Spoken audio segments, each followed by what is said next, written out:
प्यार से कहना धन गाजी आती है कि शायद किसी से कुछ क्लैरिटी रूप पूछना है, कुछ और मन के भाव, तो वो एक ये प्लेटफॉर्म, एक क्योंकि जो यूथ है वो कैसे आगे मिशन को भी लेके जाना है जहाँ, तो खुद को पहले पूर्णता से इस के साथ या आइडियोलॉजी के साथ अलाइन करके फिर ही आगे वो संदेश भी पहुंचाने के लिए संभव होगा। तो वो बात जैसे अभी एड्रेस भी हुआ, वो बात की एक मन की क्लैरिटी हो, पर ऐसा भी नहीं कि सिर्फ सवाल पूछने के लिए पूछा जाए।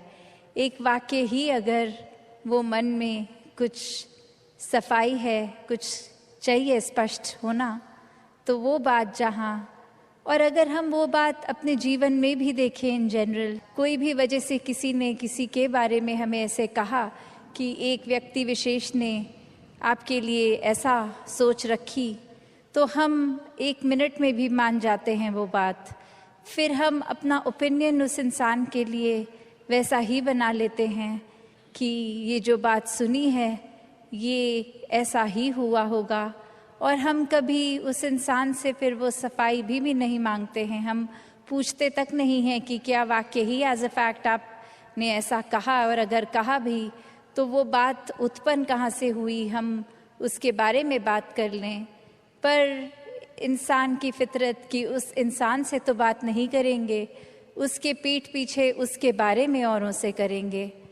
तो इस तरीके के जीवन से एक अपने जीवन का सुधार नहीं हो पाएगा। जैसे एक शायर ने भी बहुत खूबसूरती से लिखा कि गलत फहमियों से भी ख़त्म हो जाते हैं रिश्ते, गलती हमेशा कसूर की नहीं होती।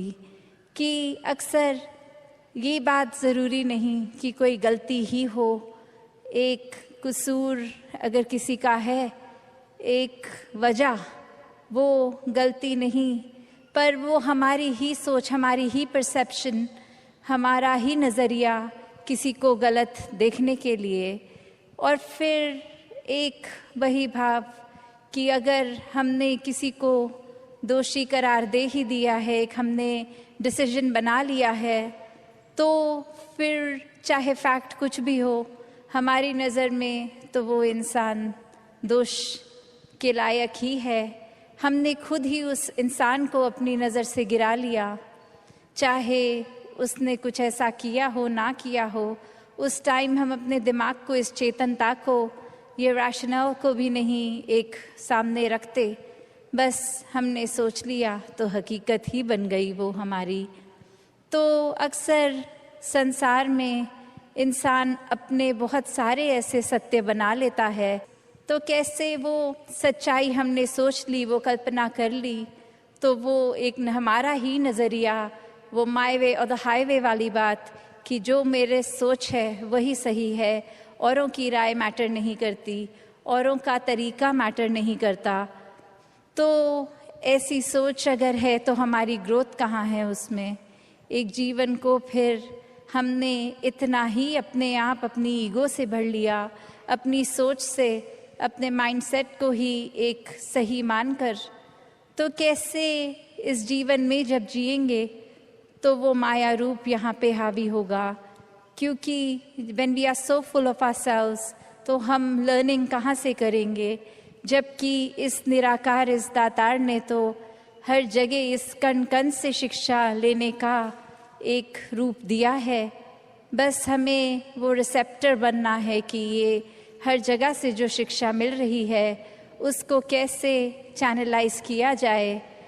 तो ऐसा जो कर लेते हैं वो एक भक्ति हर समय की करते हैं, क्योंकि जब इस परमात्मा को जानकर, इसमें विश्वास करके, इसको हर समय अपने आसपास देखकर, फिर चाहे किसी ने कुछ भी कहा हो, तो ये भक्तों का जीवन तो डार्केस्ट क्लाउड में सिल्वर लाइनिंग भी देख लेता है।